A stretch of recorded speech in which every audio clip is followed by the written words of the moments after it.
భద్రాద్రి కొత్తగూడెం జిల్లా అశ్వరావుపురంలోని Sitarama project lift irrigation ప్రాజెక్టును వ్యవసాయ శాఖ మంత్రి తుమ్మల నాగేశ్వరరావు పరిశీలించారు.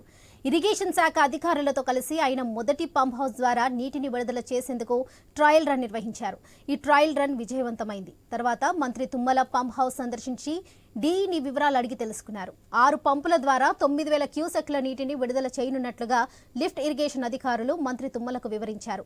ఉమ్మడి ఖమ్మం జిల్లాకు 6,74,000 ఎకరాలకు సాగునీరు అందించి రైతుల పంటలను సస్యశ్యామలం చేయవచ్చని తెలిపారు.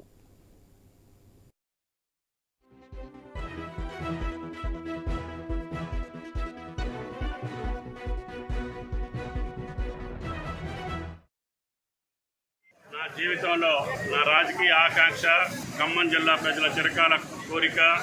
గత అనేక సంవత్సరాలుగా గోదావరి జలాలు ఖమ్మం జిల్లా బీడు భూములకు తరలాలని నాకు భగవంతుడిచ్చినటువంటి అవకాశం మేరకు నా ప్రయత్నాన్ని నేను చేసుకుంటూ వస్తున్నా. ఎంతో మంది కృషి ఫలితంగా భూమి ఇచ్చినటువంటి అన్నదాతలు, ఈ ప్రాజెక్టులో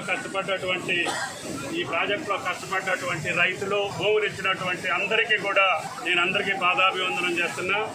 రేవంత్ రెడ్డి గారి ప్రభుత్వంలో మొట్టమొదటిసారిగా సుమారు ఈ పంట కాలంలోనే 1,50,000 ఎకరాలకి నీళ్లు ఇవ్వాలనేది అధికారుల యొక్క పట్టుదల, ప్రభుత్వం యొక్క